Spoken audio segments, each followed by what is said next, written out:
Today I got to go to the day one of 2026 political week on Gotland, which is where people from all over Sweden and a lot of people from around the world are coming together to discuss political things.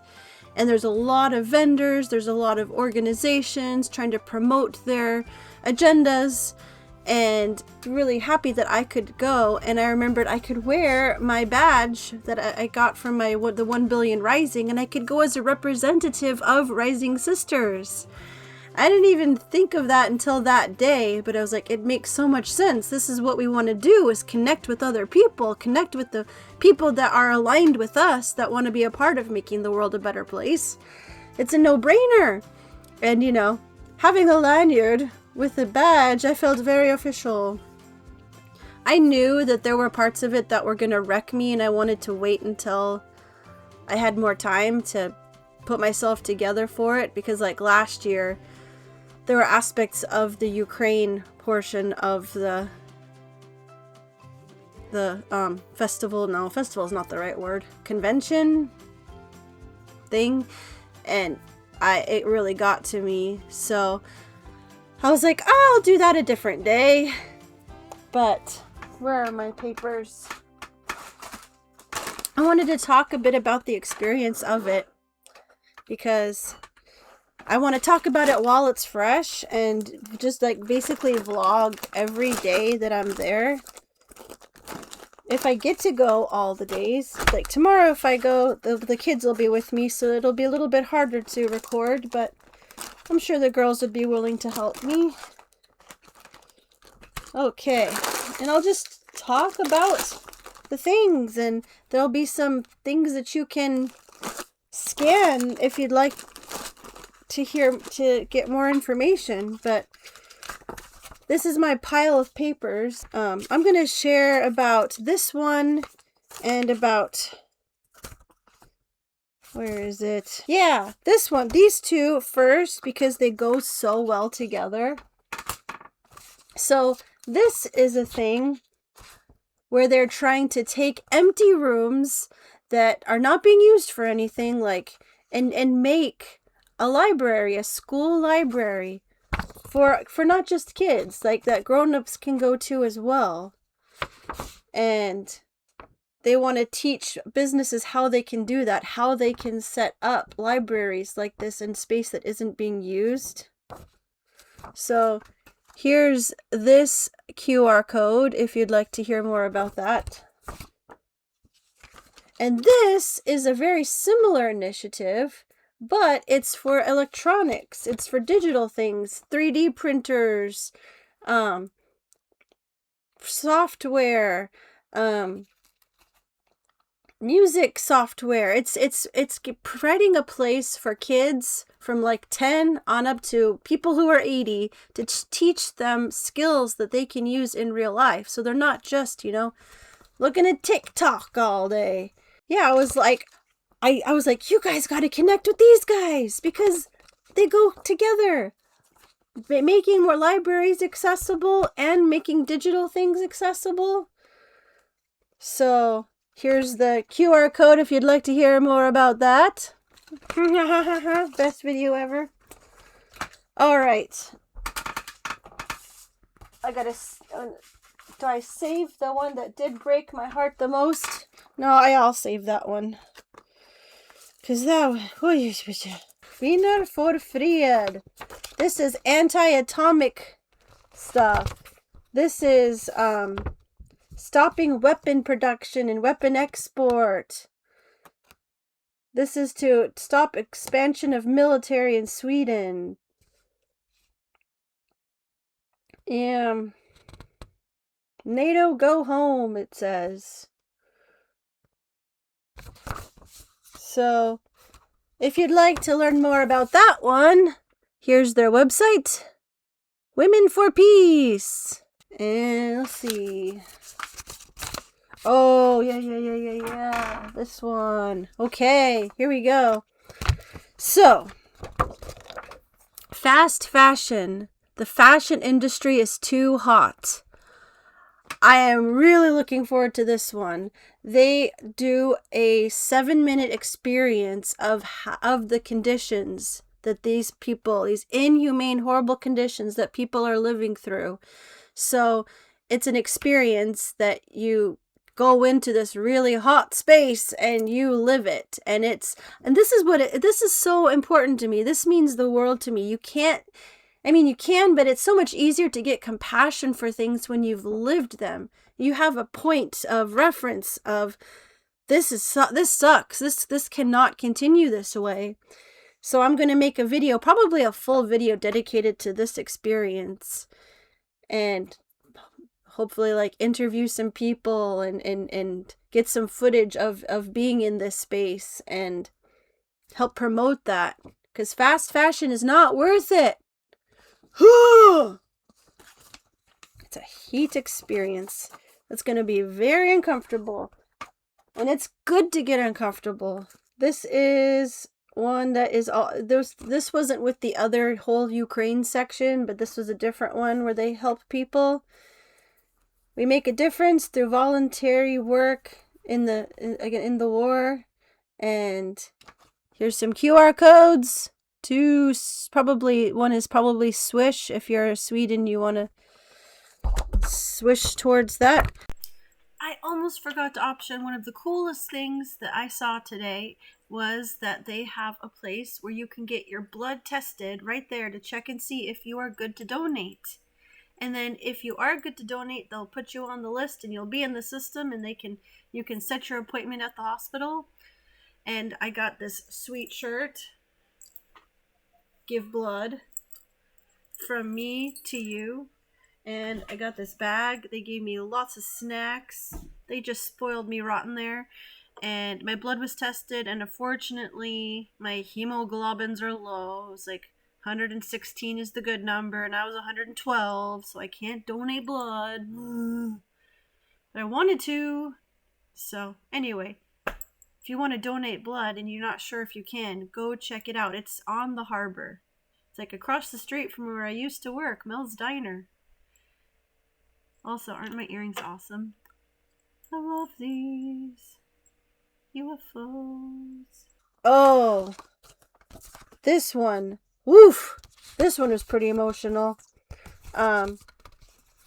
This is Set My People Free, and it's a network of individuals, churches, and organizations working for the freedom of converts from Islam to live and practice their new faith, to experience equality and justice in their home countries.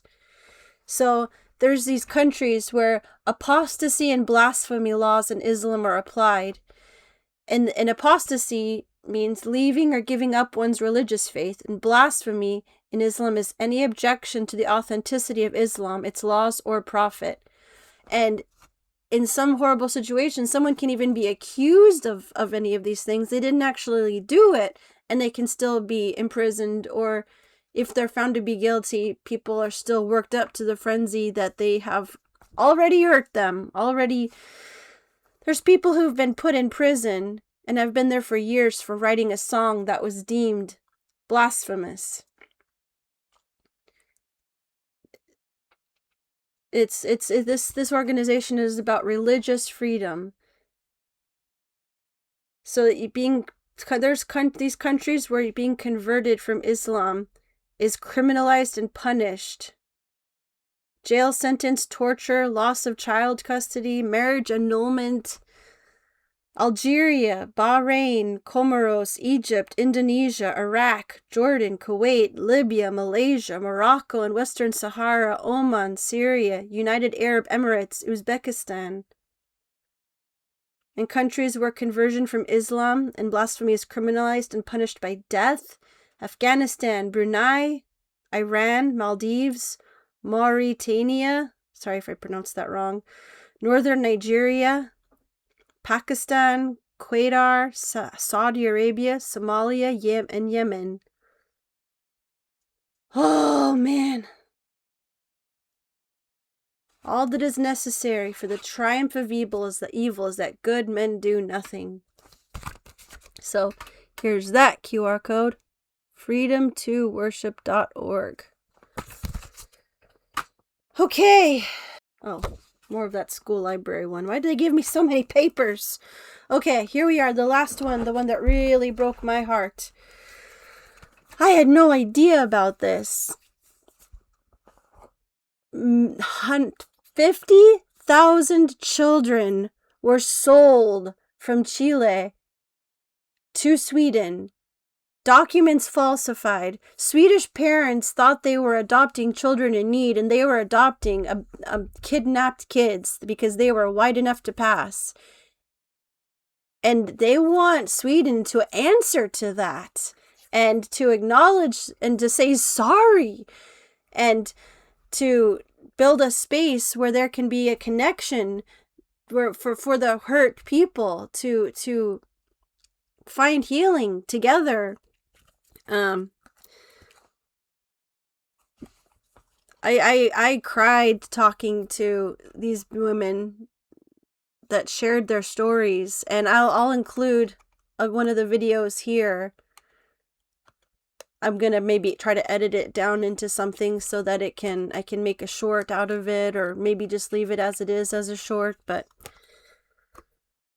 oh, these poor people. Oh, and one of the ladies that said that when she found out the truth about it, her Swedish dad, was just so heartbroken. He was like, he never would have stolen a kid. He never would have broken up a family. He thought he was doing a good thing. So many people are affected by this. So here is the QR code for that. Sweden, they literally gave people lies. They literally had documents that were like, you were found and your parents said they didn't want you, and it was a lie.